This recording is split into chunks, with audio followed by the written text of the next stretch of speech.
So now I would like to welcome Tristram Hooley. He is, as many as you know, a professor at Høgskolen i Innlandet, director of research at the Career and Enterprise Company, and a professor in career education at the University of Derby. Tristram is the author of countless books and articles about career guidance and development. He is a gifted researcher, speaker, and writer. Tristram, we're very happy to have you with us today. The screen is yours. Great. Well, thank you. Thank you for inviting me. I will just share my screen, see if that's working. Okay, can people see that all right? You should be seeing my slides. Great. So what I was going to talk about today was, I suppose it's sort of two things that I've been working on quite a bit. So one is this idea of integrated guidance, and I'm going to try and explain what that is for people who haven't either done our course or haven't thought about this very much. And I'm also going to talk a little bit about some of the situation with COVID-19 as well, and why I think that particularly increases the importance of career guidance and changes some of the context for it. So that's really what I'm going to try and do. So I suppose one of the places that I start with this is that the internet is no longer really something that we can describe as new technology. It's been around for a long while. If you can remember seeing dialing boxes of that kind, then you're probably almost as old as I am. So, but it's, you know, lots of people, especially our clients, will have grown up with the internet and will be used to it. And so, you know, I suppose that's an important bit of context because it gives us a strong reason why it's important for us to engage with digital technologies as part of our practice in careers. In fact, digital technology is nothing new, and technology is nothing new in guidance. If we go right back to the start of guidance, back to Frank Parsons in the early 1900s, he says career guidance should have every facility that science can devise for the testing of the senses and capabilities and the whole physical, intellectual, and emotional makeup of the child. So right at the beginning of career guidance, it was very bound up with the idea that technology was an important part of what we were doing. We're not ignoring technology. It's part of the way we should do career guidance. And this is a sort of this description of the kinds of technologies that guidance has seen. So if we think about just computer-based technologies, we started to see mainframe computers coming in the 50s and 60s. Maybe the microcomputer starting to be used for guidance by the 1980s, often for things like career assessment. So those things where you fill in information about who you are, and it tells you, well, you should do this kind of career. So perhaps because you like working with animals, you should be a vet or whatever it might be. So there are a lot of things that we use like that, information systems. But suddenly the usage of it really explodes once we get to the 1990s and we start to see the web being a tool. And then we move into a period where we start to see it's not just the World Wide Web, it's all sorts of digital things. So we see apps on phones. And we're now in a period where we have the social internet. So one of the things that's really challenging about that is it's not just professionals creating content and putting it out there for individuals to engage with. It's actually everybody's creating content. So your clients could be writing things about career and reading each other's just as much as they might be reading anything that you give them. So the internet has been changing. It's been moving along. Various different digital technologies have been coming in, but these have always been part of guidance. It's nothing new to guidance, but it's always been quite difficult to get career professionals to fully engage with this. And you know, I spent a lot of time in my career sort of arguing that internet-based technologies are really important. But what I found was that while most careers professionals would accept that and would say, yes, it is, they would often also say, well, it's not for me. It's a specialist thing that somebody in the service should do. Perhaps we have a technical expert and they come in and they run all of our online things. And I do the same things that I always did, which is, you know, either teaching classes or sitting in a room doing counselling type interactions and so on. And I suppose this is one of the things that I think we're starting to challenge and we're starting to move away from, is the idea that technology is yes, important, but an add-on. And one of the ideas of integrated guidance is that we start to say, no, technology actually has to be at the heart of what careers professionals do. So when we think about this, there are a number of different things that are needed. So we might have, the first thing we need is technologies that can actually enhance guidance practice. So, and I think we'd all accept there are lots of things out there that might be useful. We're not always sure exactly what they are, but there are certainly all sorts of technologies. So if we're thinking about how we're going to build some kind of technologically supported form of career guidance, we're going to want to have good technologies and to know what those are. But just as important as that is pedagogies that explain what you can do with those technologies in a guidance context. So we might all think that, my kids are on TikTok, right? So they're all using TikTok, and I don't use it. I don't really get it, but I could learn how to use that technology. But before I can use it in guidance, I've also got to come up with some ideas about how you use that thing in guidance. That's what we describe as pedagogies or approaches to guidance. But the third thing that we have is, even where we have those things, we also need an impetus to make a change. So why would we want to start using these different technologies? Why would we start wanting to build forms of career guidance that implement and use technology? And that's been a really difficult question for lots of people to answer. So if you're a school teacher, or if you're a career counsellor based in a school, you've got the young people around you. You actually spend some of the time in the day telling them not to use their phones and to concentrate on their lessons. So the last thing you want to do is to engage a lot with technologies, because you've already got a way of interacting with people. Technology doesn't save you any time. It doesn't necessarily make it better. So for many careers professionals, what was lacking was an impetus to make a change, to really switch into this. Although people could see, in theory, the value of this, different technologies, there was no reason why you had to make it really important. And then we had the coronavirus. So we've then had a situation where that impetus for change has been given to us in a very surprising way, really. So all of the talking that people have been doing about e-learning, e-recruitment, online guidance, all these ideas, all of a sudden have accelerated, because for a period of time we've been told that we're not allowed to come together, or at least the way in which we come together is much more limited and much more regulated. So that starts to create an impetus for change. And if I think about my life now, it's really, really very different to how it was, just a few months ago. I mean, for a start, I can't come to Norway anymore. I have to do webinars, which is, very sad for me not to be traveling to Lillehammer every few months. So I've lost the ability to travel, to socialize, to leave my hometown, to visit the shops. So my life has really been changed by this COVID-19 and our working processes. So whereas I was supposed to be running a course in Lillehammer a few weeks ago, we decided to do it online, and many of you will have made those same decisions to switch what you deliver into some kind of online format. So either you're now doing your career counselling by Zoom, or you're using a virtual learning environment to deliver education, or you're still trying to figure some of those things out, but you're in the process of changing that.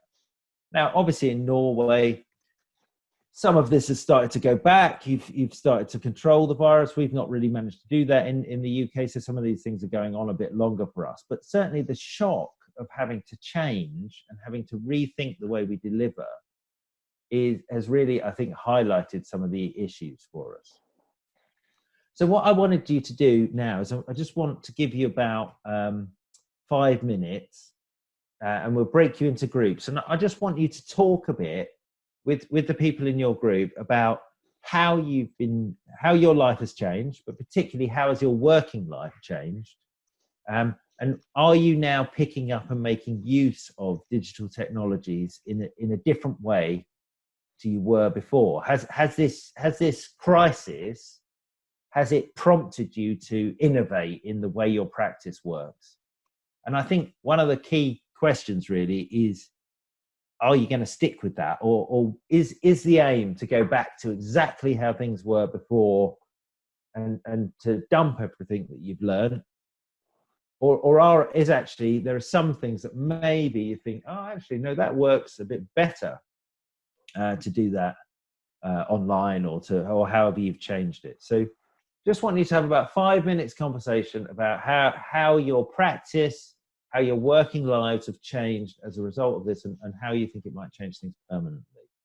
Right, so hopefully you had some good conversations then, and got a bit of a chance to think about how you've been changing your practice as a result of the sort of big social changes that have been caused by COVID-19. Now, I'm going to reflect a bit on that, but if people have got comments that they perhaps want to share, or things that they think we should talk about towards the end, when we'll have a bit more time for kind of questions and discussion, and please pop them into the chat.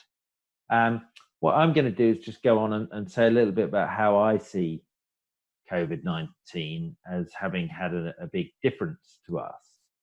So, I mean, our lives, certainly in the UK, have been really quite transformed by it. I mean, I've talked about my own personal experience, but, you know, we've seen businesses shut up, we've seen, but also sort of big changes in terms of new technologies. I mean, nobody was talking about Zoom 3 months ago, and yet now it's you know, every meeting I have is through Zoom. We spend all of our time doing it. So whole new technologies have kind of come into being, changed the way we work. So I've got the British cabinet here meeting on a Zoom meeting, and so on. And we've seen, as a result of that, all sorts of things starting to change. The way services are delivered change. So, for example, we can now go and see a doctor, a medical doctor, through by going on Zoom or a similar video conferencing platform, and that actually changes the way in which services operate. So we wonder whether that will continue after the crisis is over. Will I still have to go to the doctor's surgery, or will it now be possible for me to do things face to face? Over a video conference. And apart from those kinds of technological changes, we've also seen complicated shifts in our social connections. And COVID-19 has been strange, because at the same time as it's really highlighted the fact that we all need each other and we're all interconnected, it's also separated us from each other. And that's a very strange kind of social dynamic that we've seen. I think one of the things it's really encouraged us to do is to recognize our fragility and our vulnerability. And that might be vulnerability in terms of our health, but it also could be vulnerability in terms of our employment. So the chances of us losing our jobs, I think we all have seen, has become much greater. Some of the things that we took for granted no longer seem as something we can be as certain of. And the same with education as well. So we've seen big changes in that.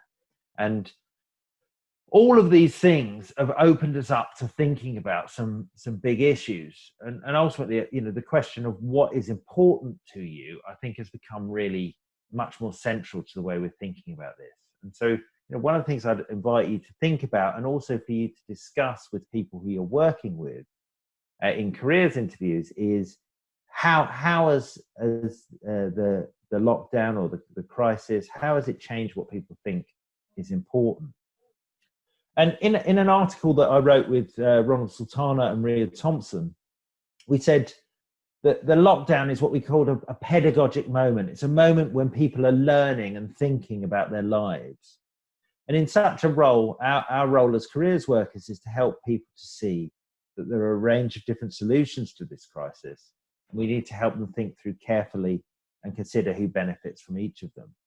So our argument in this article is that in this moment of crisis, there are both individual and societal choices that are being made. And that one of the things we're doing in career guidance is helping people to figure their way through them. So all of that, as well as the fact that we're now on the brink of a kind of global recession, I think really emphasizes the importance of career guidance. It puts us at the center of things because people are dealing with crisis in their careers. People are dealing with the problems in their careers of, what am I going to do if I lose my job? What will I do if I can't go to university? What will happen if unemployment grows? And so people are dealing with all these kinds of issues. And in this kind of situation, people are going to need guidance more than ever. We might see, again, assumptions that people made about what was a good job, what was a reliable job that would always be needed. And a good example would be tourism, which for many communities, tourism is very, very important. So, I mean, if we think about, you've got many very beautiful tourist spots, but if you're in one of your big tourist destinations in Norway, your income has likely been decimated now. And even if the COVID, the immediate health scare goes away, you're probably going to find that the opportunities in your community are really very changed. And so in that situation, guidance is going to be more important than ever. But we've also seen that many of the ways that we deliver guidance have become much more difficult. So even just being in a room with one other person at certain points has been not allowed.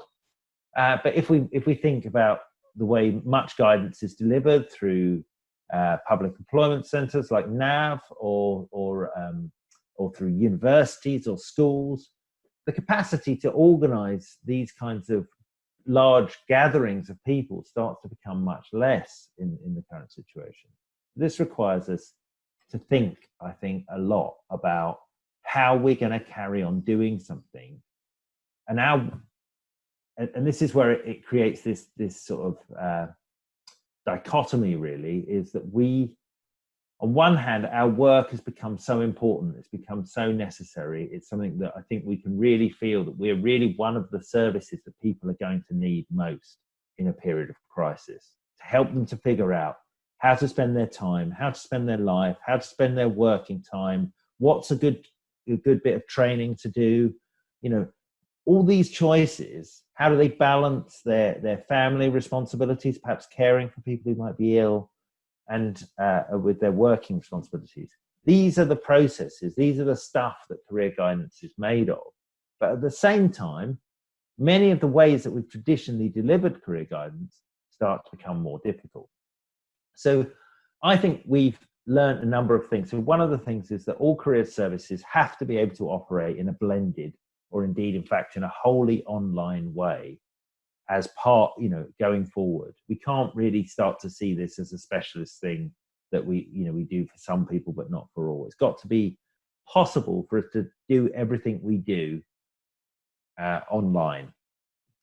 And careers professionals, therefore, can't refuse to engage in online learning and the delivery of online learning. It's got to be something that's a central competency of all of us. And the other thing is that the context is changing in a way that may be permanent. So, and I've just described that. Some of the things that have happened during this crisis may not change back. So the assumption that you can access public services online, access a person, talk to them directly online, is something that many people have found, very positive experience, and may not be something they want to give up. So in this situation, what should you do about all of this? Well, obviously, one of the things that you could do is you could come to Lillehammer and the Inland Norway University, and you could study integrated guidance with us, because in a sense, we've been trying to answer this question for the last couple of years, even before we knew this was the question that needed to really be answered. We've been saying, well, how do you use all of these new technologies? How do you use all these digital technologies in order to deliver guidance services in a different way. But if you're not going to do that, what I'm going to try and do now is give you a very brief guide to this thing that we call integrated guidance, just to give you an idea of the sort of thing that we're talking about.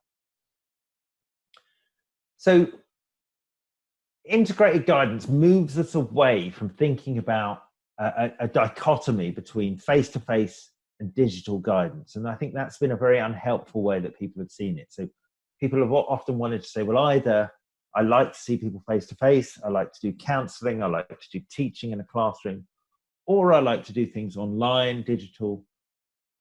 What we argue in our course is that that's a false opposition, that we actually need to be doing both. So what we should be focusing on is not the mechanism, not the tool that we use to deliver something.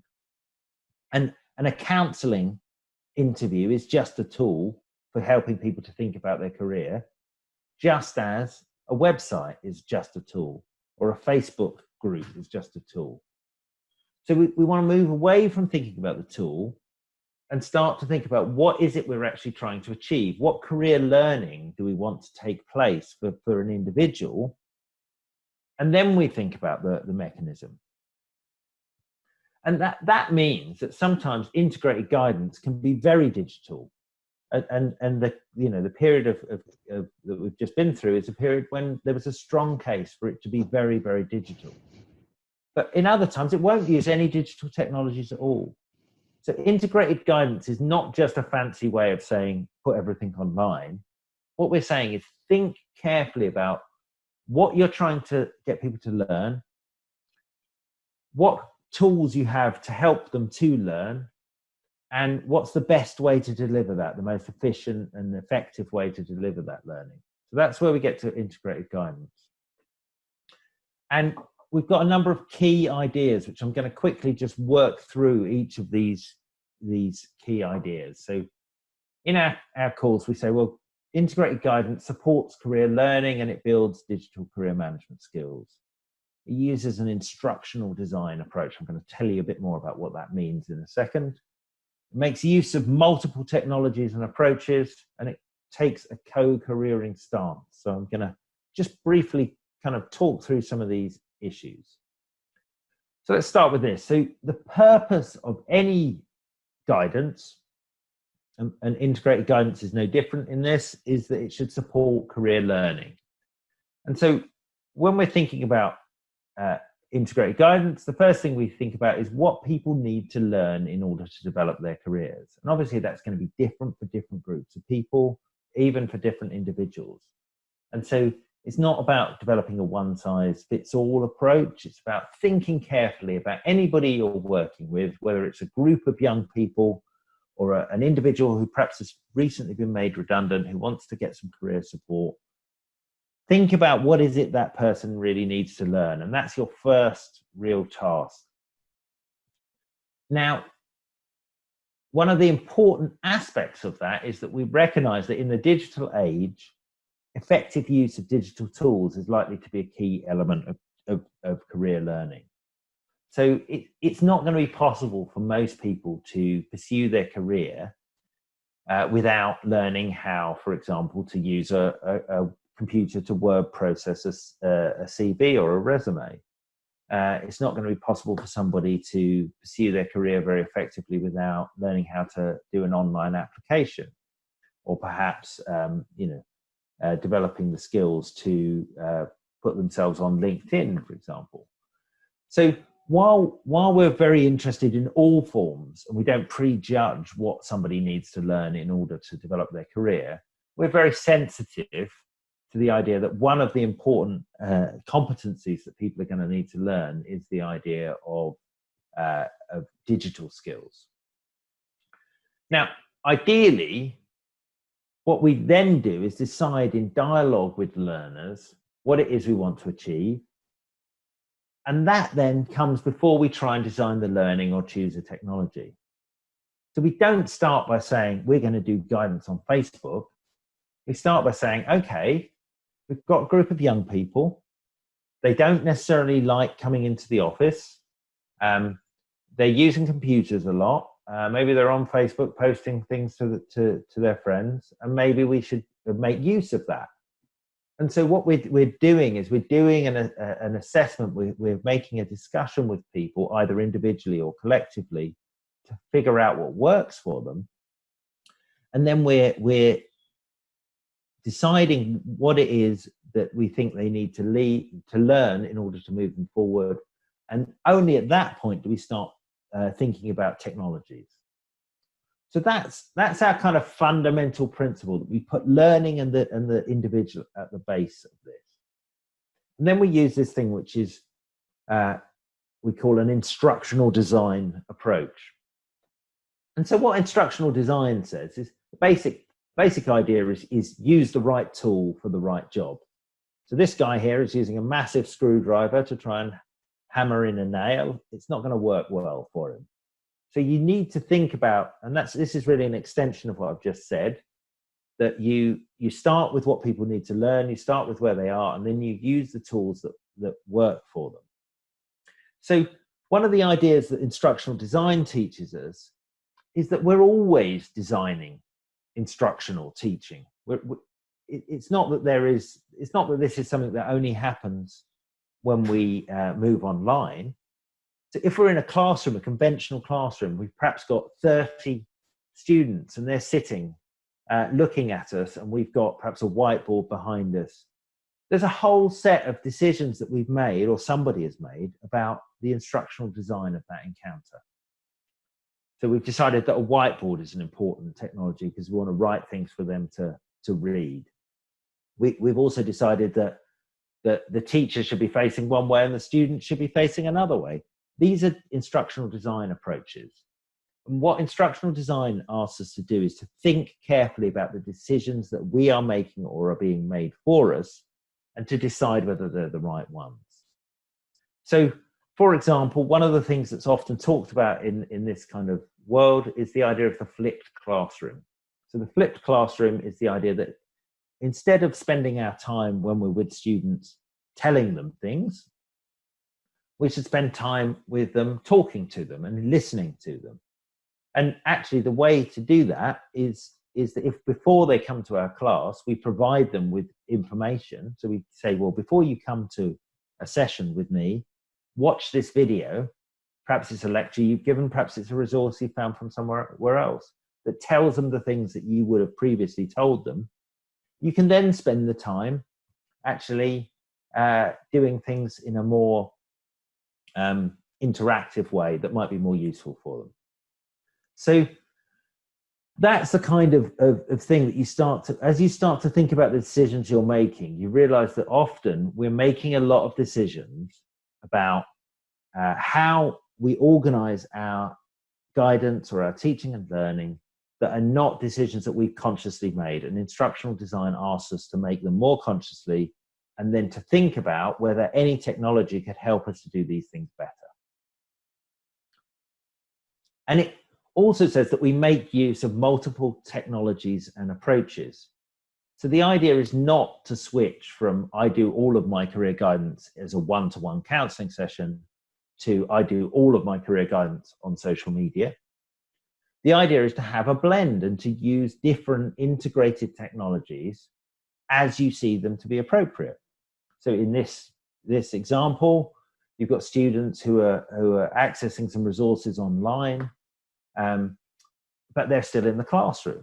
Now, perhaps you could even give them those resources before they come to the classroom. That doesn't mean that you stop doing things in the classroom. You want to try and create a combination. So it may be that you're using, you're getting someone to use a book to read something. That a book is a technology. And then you're getting them to go online and do some research. Well, they're using the internet. That's another technology. And then perhaps you're bringing them into a room where you're going to have a discussion with them. And that process of being in a room is another approach or a technology as well. So when we do integrated guidance, we're thinking about all the things that might be useful, and we're putting them together into a package.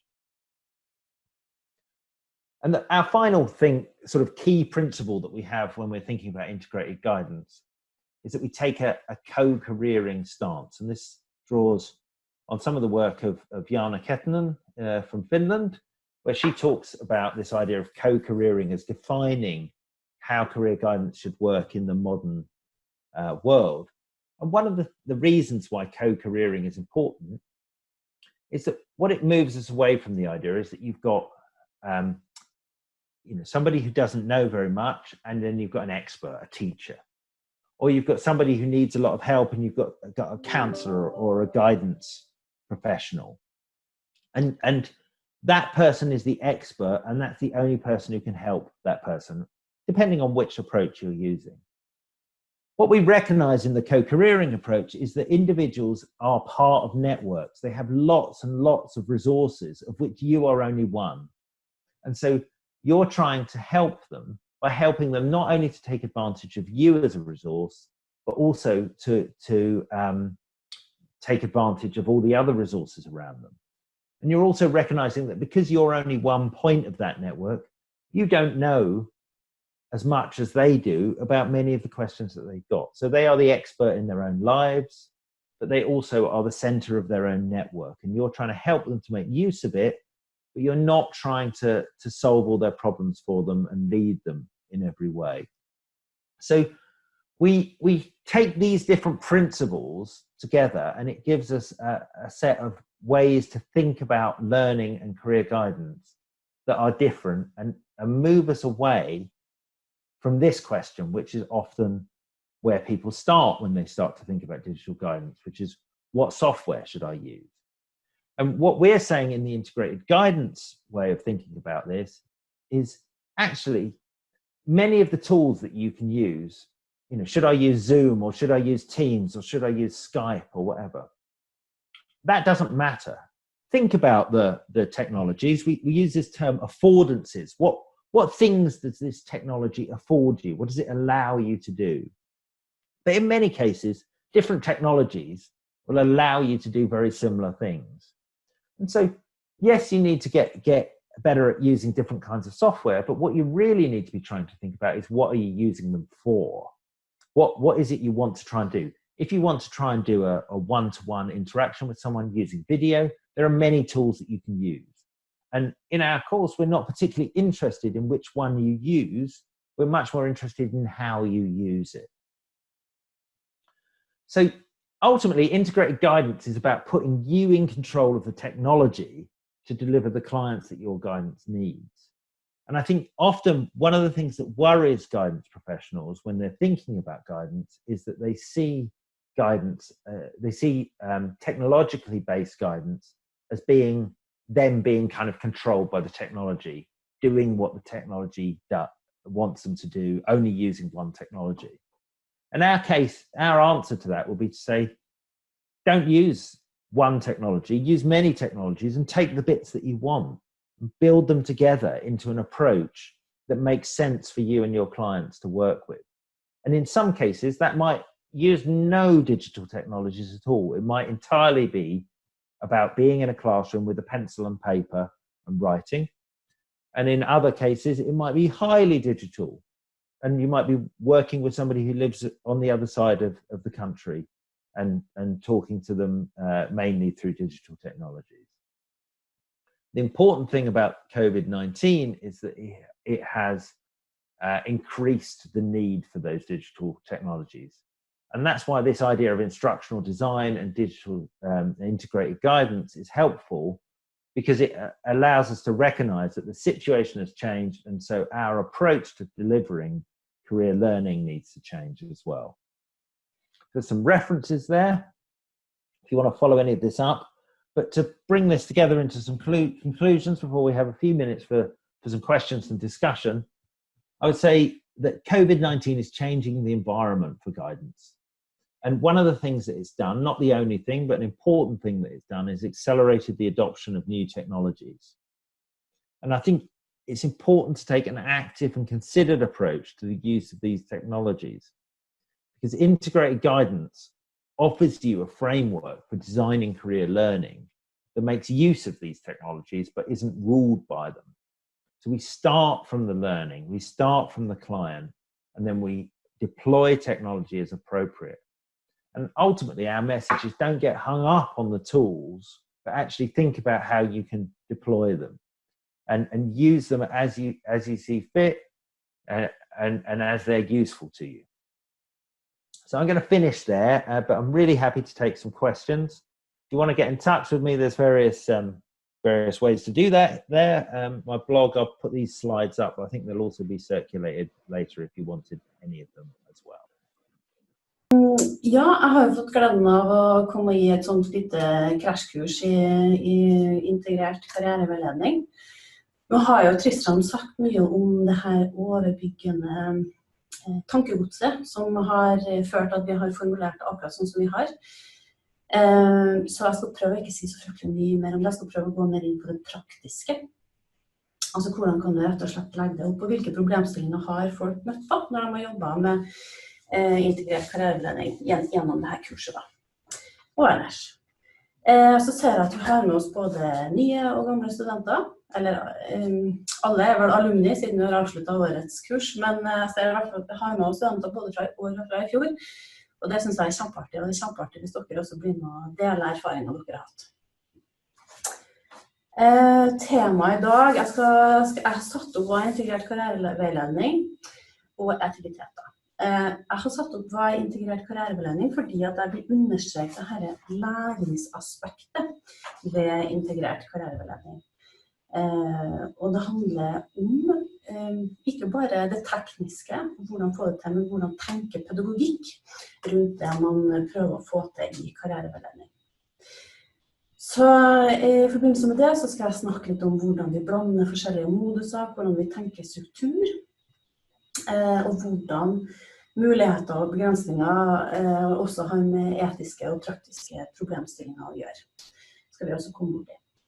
Og jeg skal gå litt ordentlig inn på det her med aktiviteter, som Tristan så vidt nevnte, som den korte definisjonen på det at det en strukturert læringsprosess som foregår ved hjelp av digitale ressurser, men som kombinerer det digitale og andre metoder. Så det sånn at vanligvis når vi snakker om integrert karriereveiledning, så bruker vi å vise dette bildet her, ikke sant, og si at teknologien kommer og tar oss og sånne ting, men så kommer jo korona og satt alt det helt annerledes, og det var jo veldig interessant, for at det skjedde akkurat på det punktet I kurset vårt, hvor studentene hadde vært gjennom det basice I forhold til det her med moduser og forskjellige ting man må tenke på I forhold til synkron og asynkron aktivitet, og sånne type ting har kommet såpass at de kunne begynne å tenke på sine aktiviteter.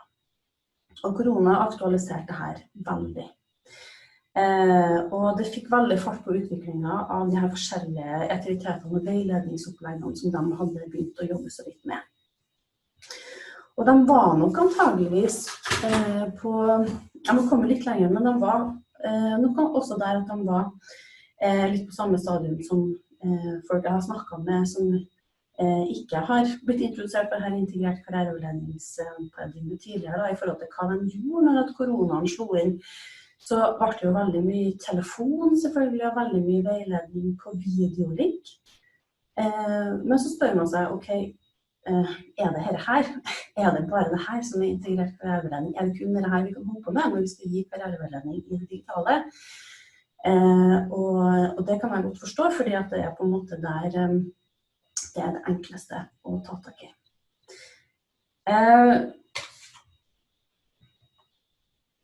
Ja, det var en kjent erfaring det her med at det skummelt å komme på nett, for eksempel skummelt å se fjeset sitt på nett, og skummelt å ta I bruk digitale ressurser.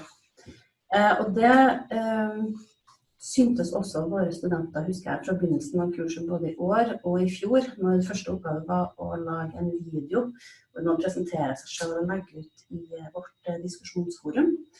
Det var kanskje noe av det skummelste med hele kurset, syntes mange studenter.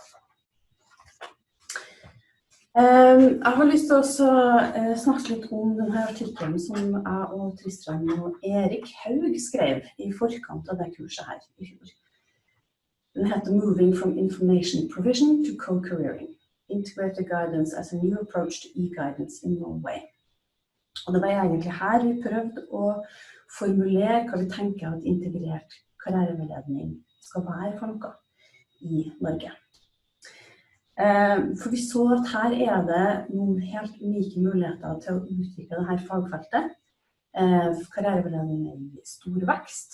Det var på trappene det digitale, eller det heter jo e-veiledningstjenesten, men det norske digitale karriereveiledningstilbudet var jo under utvikling. Og så her lå det veldig til rette for å se, det var en sånn lekekasse for tenkning rundt karriereveiledning. Og vi så også at noe av det viktigste som kanskje foregår I karriereveiledningsfeltet I Norge per I dag, det det her, at det her læringsparadigmet anses som veldig viktig. Vi snakker om karrierekompetanse, vi har karrierelæring. Stikkord I Norge jo dots og kaosteori og happenstance og alle de her teoriene som understreker det at karrierelæring eller karriereveiledning å hjelpe veisøkerne til å forstå sin egen karrierelæring. Og vi tenkte at noe av det viktigste med integrert karriereveiledning skulle være at det strategier som støtter veisøkerne sin karrierelæring. Så da det jo en del spørsmål å ta stilling til da, I forbindelse med alt det som skjer, for eksempel denne e-veiledningstjenesten, som ikke heter e-veiledningstjenesten, men denne digitale karriereveiledningstjenesten. Skal man legge vekt på det her med å tilby informasjon, eller skal man prøve å få til denne karrierelæringen? Hva tilgjengelig teknologi? Hva skal veilederens rolle være, og hvordan skal man kombinere alt det her med ansikt-til-ansikt veiledning? Og det store spørsmålet, I og med at man da har mye tenkning allerede, og mye prosjekter som foregår, så spørsmålet hva kan integrert karriereveiledning bidra med, og hvilken kompetanse trengs I tillegg til alt det som da alt det som skjer. Og vi tenker at det her co-careering-prinsippet til Jana Ketten veldig viktig. Vel så mye kompetanse, altså det snakk om kompetanse, men vel så mye en holdning, tenker vi, som hun snakker om I sin co-careering, I sin co-careering-teori. Dette co-careering-konseptet kommer ut av en forskning hvor du så på hvordan karriereveiledere brukte sosiale medier I sin karriereveiledning, og hva slags holdning de hadde til det. Og vi så jo selvfølgelig det at de som hadde en negativ holdning til det, og som var lite utforskende og utprøvende, de hadde en litt sånn enveiskommunikasjon, hvor det mye gikk på å gi informasjon og holde kontroll på veiledningsinteraksjonen og den type ting. Mens jo mer interessert I å ta I bruk de her nye metodene, og jo mer åpen holdning veilederne hadde, jo mer mot den her co-careering-rollen så vi at de hadde. Hvor de inngikk I et sånn karrierelæringsfellesskap I sosiale medier, sammen med sine veisøkere, I en hva det heter da? At uten å anta en hierarkisk rolle, som en person som kontrollerer, og en ekspertrolle, det heter. Og det tenkte vi inspirerende, fordi at en karriereveileder som skal ta I bruk det digitale, må ha en ydmykhet, tenker vi, I forhold til både hvilke muligheter som gir det, men også hvor lite karriereveilederen kan egentlig. Og ekspertrollen blir vanskelig, men allikevel så man en fasilitator. Man med, man støtter andre sin utforskning I karrierelæring. Vi har strevd litt for å finne en god oversettelse av co-careering, det strevde med I fjor, og det strevde med I år. Men det handler om en sånn, vi tenker at det handler om å karrierelære sammen, en slags sånn konstruksjon av karriereforståelsen. Så vi tenker at det et godt utgangspunkt. Altså, holdningen til å ta I bruk det her et viktig utgangspunkt for karriereveiledere. Men det henger selvfølgelig sammen med kompetanse og vilje og evne til å prøve ut nye ting. Så det betyr, i hvert fall i våres kurs da, så betyr det at det karriereveilederen som først ut med å få prøve seg i det her digitale. Og vi har jo spurt oss, hva det viktigste her? Kompetanse om karrierelæring eller digital kompetanse?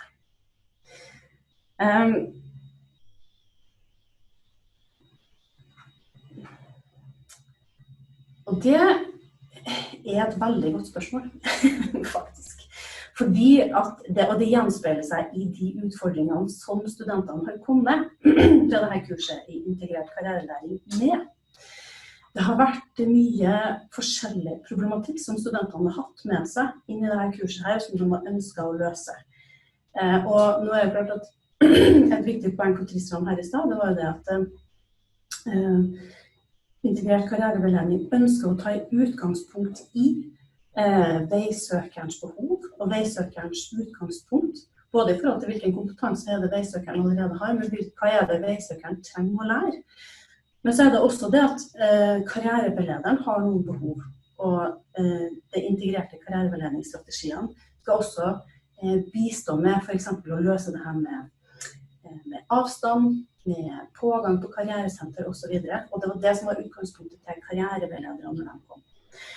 Ingrid, unnskyld, nå skal jeg bare avbryte et lite øyeblikk. Kan du se om du får mikken litt nærmere munnen din? For det noen som opplever at det litt dårlig lyd, og så ber jeg alle dere andre som hører på om å mute deres mikrofon, sånn at ikke vi får bilyd med fra de andre.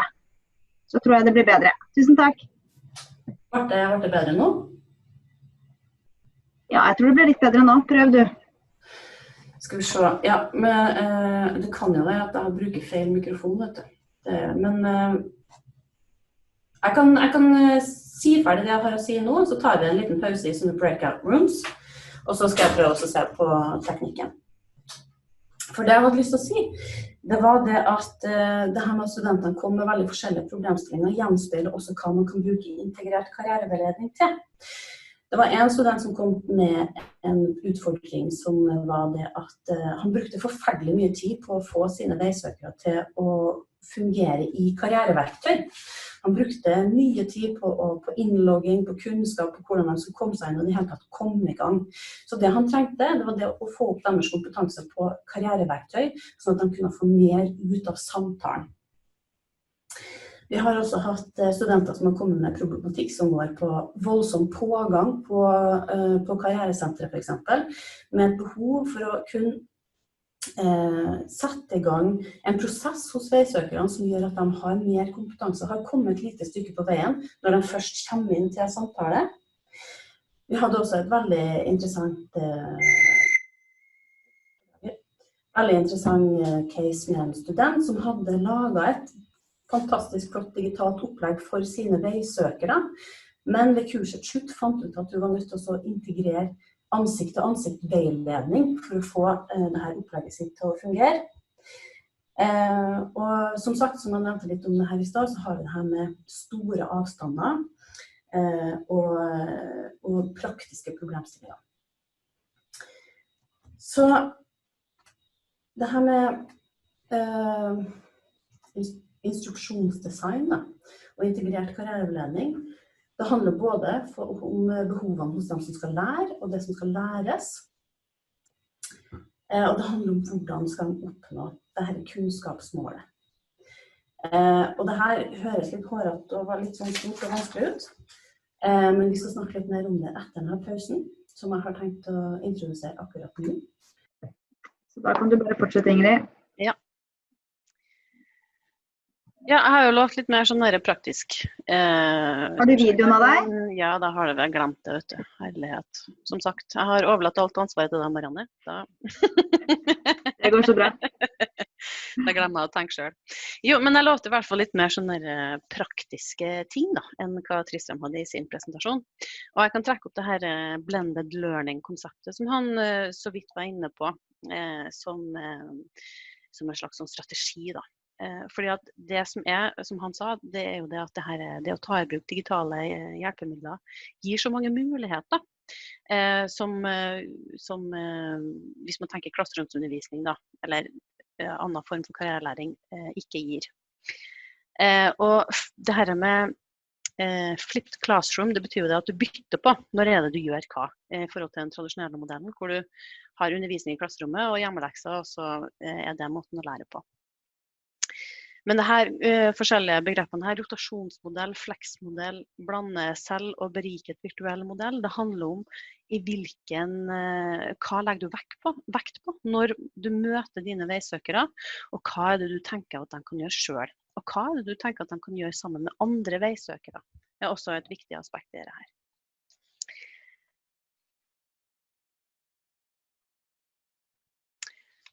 Og så det jo her med ressurser, som et veldig spennende punkt, egentlig, når det gjelder integrert karriereveiledning. Og det veldig lett å tenke at altså vi har det her med telefon, vi kan det her med mail, vi har prøvd video, Skype, og vi skjønner hva chat for noen ting. Men betyr det å skulle begynne å bruke integrert karriereveiledning, betyr det at man må lære seg en masse nye greier? Man nødt til å på en måte bli en sånn techno-whiz for å få det til? Og da vårt poeng at det masse der ute som vi kjenner veldig godt til allerede, men som kan brukes på nye måter. Og ting som lette å bruke, og veldig lite avanserte, som det fint går an til å bare sette i gang og prøve. Facebook og Messenger faktisk veldig mye brukt i karriereveiledning for å lage sånne chatteforum, eller for å lage sånne virtuelle møteplasser for spesielle grupper. Snapchat også mye brukt. Mitt favoritteksempel, som muligens begynner å bli litt utdatert, men jeg liker det veldig godt, det er helsesista, som jeg synes har vist hvordan man bruker Snapchat på en god måte for å nå folk. Og også synes jeg at han karrierekaren, Jørund Valseth, som jobber på Firda, som har snakket mye om det her smultringene, karrieresmultringene, også viser veldig godt hvordan man kan bruke plattformer man kjenner veldig godt på en annen måte, for at det handler om å presentere et budskap og invitere folk til en interaksjon.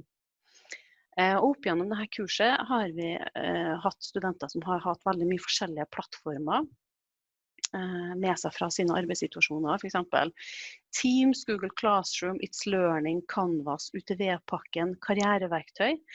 Det som det viktigste med alle de her forskjellige tingene, det det at de skaper en arena hvor du kan invitere folk inn og dele et tema og ha en interaksjon med dem over litt lengre tid. Og det det som viktig med tanke på ressurser. Sånn at det nesten ikke, altså det viktig å se på de ressursene man har i forhold til hvordan man kan bruke dem til å oppnå de målene man ønsker å nå. Og det handler også litt om hvor det egentlig veisøkerne hen. Hva det egentlig de kan, og hvor det de kommuniserer hen, som også en viktig del av dette her.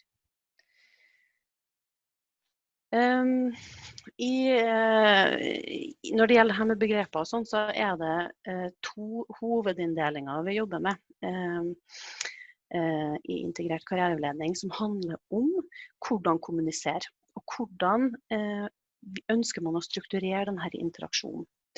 Og da det som skjer synkront, altså i samtid, og det som skjer asynkront, som skjer med en viss forsinkelse, som viktige momenter man må se på. I tillegg til at man også skal tenke på hva det vi kan gjøre live, altså ansikt til ansikt, og hva det vi kan gjøre digitalt. Altså vi kan både være live og digital med synkrone og asynkrone aktiviteter. Og det her momenter som vi har å plukke av når vi skal tenke på hvordan skal vi legge opp en karrierelæringsprosess for våre veisøkere. For det jo det vi snakker om her da. Og det jo det som aktivitet. Det en strukturert karrierelæringsprosess som tar i bruk digitale og ansikt-til-ansikt ressurser. Det viktig å skille mellom innhold og ressurser og prosesser. Fordi at vi lager og bruker innhold, men vi må tenke prosess i forhold til veisøkerne sin læringsprosess. Og så skjønner jeg at dette her kan bli litt abstrakt, men jeg skal vise litt etterpå hvordan vi tenker struktur, hvordan vi tenker progresjon i en sånn en sånn aktivitet for karrierelæring. Det her på forrige bilde her så viste jeg hvilke elementer vi har å plukke fra når at vi skal sette sammen en karrierelæringsprosess. Dette hvilke elementer som utgjør selve prosessen. Det dem som skal lære, hvem dem, og når det de skal når det vi tenker at de skal kommunisere og være i interaksjon med hverandre, hvilke oppgaver skal de ha, hvordan skal du som karriereveileder fasilitere deres prosess, hvilke konsekvenser skal du på en måte sette ned for å sørge for at de deltar, og så det her med hvilke ressurser, hvilke digitale ressurser det som kan gjør det mulig å få til alt det der og sette sammen i en greie.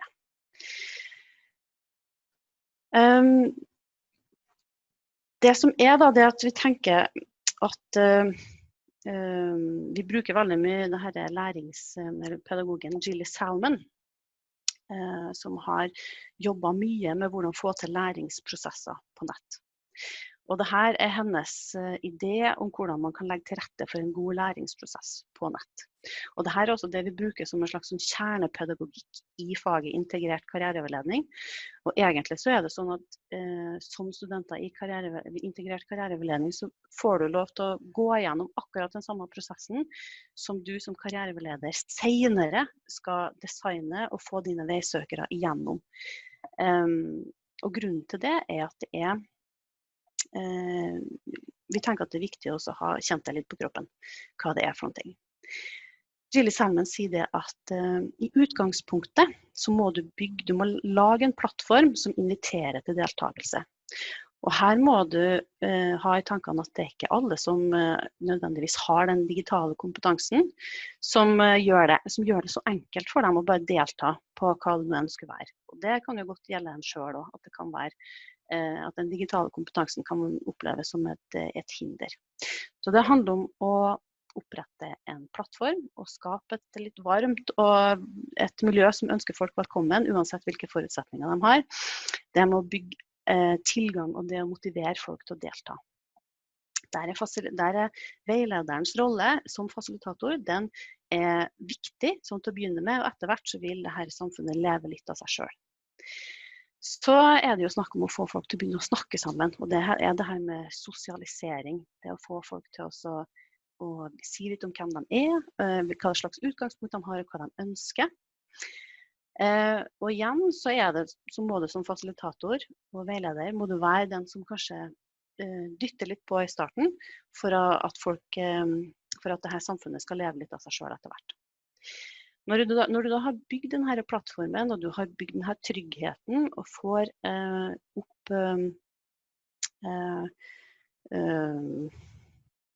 folk begynner å kjenne hverandre, så kan de begynne å dele informasjon. Da kan de begynne å snakke om forskjellige karrierelæringsrelaterte tema som du ønsker å ta opp med dem, som du ønsker at de skal lære noe av. Og hele tiden så det en sånn evaluering, hvor du nødt til å hele tiden være sikker på at veisøkerne dine interagerer, at de kjenner hverandre, at de gjør de tingene du skal gjøre for at du skal få dem opp på de neste nivåene, som det her med å skape kunnskap sammen, og det å utvikle mer kunnskap. Jeg har lyst til å vise fram en aktivitet fra en av våre studenter i fjor. Det som bare for å si det først, bare for å forklare litt ut ifra den modellen her, hva det var hun hadde gjort.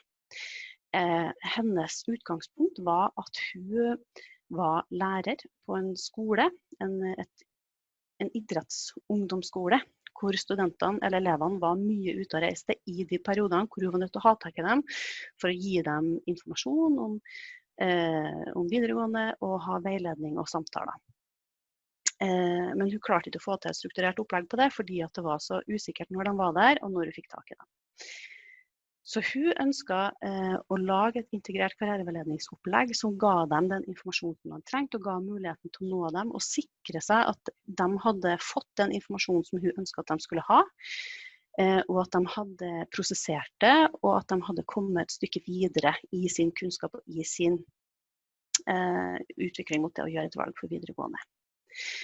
Så hun laget et opplegg som benyttet det her Gilly Salmons 5-stegs læringsmodell gjennom en digital ressurs som heter Padlet.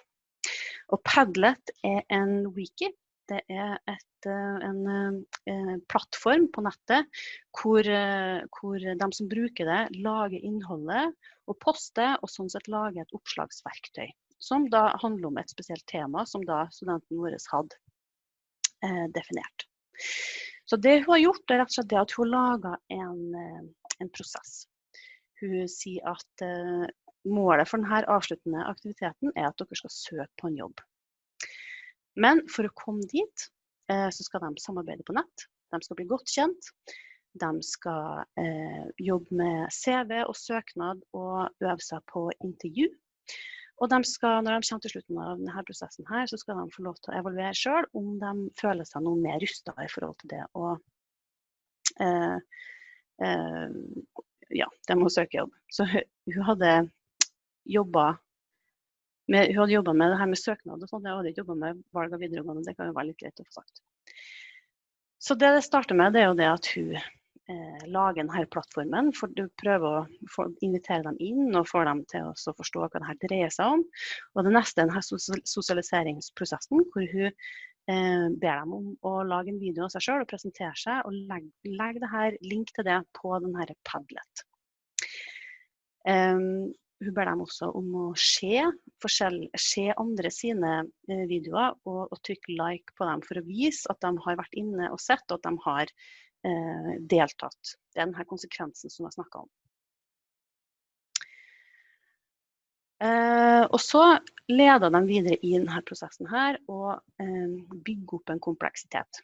Fra å ha laget en introduksjonsvideo, så skal de nå jobbe med CV, for eksempel. De skal finne en modell, de skal lage en egen CV, og de skal inn og se på de andre sine CV-er. Hun jobber videre med dem, og det her og får dem gjennom det her med søknadsprosess og jobbintervju og sånne ting. Og bygge på kompleksiteten hele tiden, gjennom å sørge for at de leverer en output. Hun gir dem et material, og de leverer en output og prosesserer det hun ønsker at de skal se på. Og de gir tilbakemelding til hun om at de har vært inne og gjort det de skal. Og denne prosessen her, den går da over flere uker, sånn at studentene får tid til å jobbe med det materialet hun har gitt dem, få god tid til å reflektere og gi den outputen som hun ber om. Og da inviterer hun underveis til samtaler og tilgjengelig for samtaler hvis det noen spørsmål, og vil da evaluere sammen med dem til slutt. Det klart at, og det her var veldig kort forklart, en aktivitet som en av våre studenter gjorde, og det mange måter å gjøre det på. Han som jeg nevnte, han som ønsket at sine veisøkere skulle få opp kompetansen på karriereverktøy før de kom til samtale, sånn at han kunne bruke tida på det de egentlig skulle gjøre når de først kom. Han laget for eksempel en video og sørget for at de fikk logget seg på og laget profil og sånne ting før de kom til samtalen, og det var hans aktivitet. Aktivitet et fantastisk fleksibelt og nyttig verktøy som egentlig handler om å få folk til å komme i gang, kan det gjøre. Men det her med etiske problemstillinger veldig viktig, og egentlig veldig levende del av det man holder på med innenfor integrert karriereveiledning, fordi at etiske og praktiske problemstillinger nesten det samme. Fordi at når det veldig lett tilgjengelig på nett, for eksempel, noe som veldig praktisk, så det også veldig lett tilgjengelig for uvedkommende. Man må tenke mye på informasjonsdeling. Hvem det som må vite som skal deles, og hvem det som ikke trenger å vite, for eksempel. Hvordan skal man ta vare på folk sitt privatliv, både veisøkerne og karriereveilederen nødt til å tenke gjennom det. For eksempel, er det riktig å bruke Facebook, for eksempel, sin egen personlige profil på Facebook i karriereveiledningssammenheng, eller skal man lage en profesjonell profil, for eksempel, den type ting. Masse sender-mottaker-problematikk i forhold til koding. Chat er kronisk vanskelig, for eksempel, fordi at det er så få cues, det er så få nonverbale cues, og du må forstå veldig mye ut ifra de tekstbitene som kommer. Og så er det her med rike medier versus lite informasjon og så videre. Det som kanskje har vært et gjennomgående tema når vi har snakket om det her med etikk, det er hva skal du gå ut ifra at veisøkeren din kan, og hva skal du gå ut ifra at veisøkeren din forstår. Og her handler det om digital kompetanse, og det er mange som har blitt overrasket over hvor lite digital kompetanse for eksempel ungdomsskoleelever har. Når de har blitt invitert over i Teams eller på chat eller hva det skulle være, så oppdager våre studenter at de synes det har vært skummelt, og at de ikke har fått det til. Og det ble de litt overrasket over. Men det er sånne ting som man selvfølgelig da må ta høyde for. Og så er det her med språk. For eksempel, jobber du med særlig minoritetsspråklige, så vil det å ha mye tekst, for eksempel, i et sånn her type aktivitet, vil ekskludere noen fra å delta. Så den type ting er det viktig å tenke over. Vi har et prinsipp som vi har knabbet fra Beauchamp og Childress, som har skrevet om etikk innenfor helse. Og de sier det at viktige etiske prinsipper det er å ha respekt for autonomi, at det virker til et gode, at det ikke gjør skade, at det er rettferdig. Og det tenker jeg er gode prinsipper. Men i hvert fall så det med det etiske, det må være en kontinuerlig refleksjon når man jobber med integrert karriereveiledning, fordi det å dele informasjon kan ha store konsekvenser.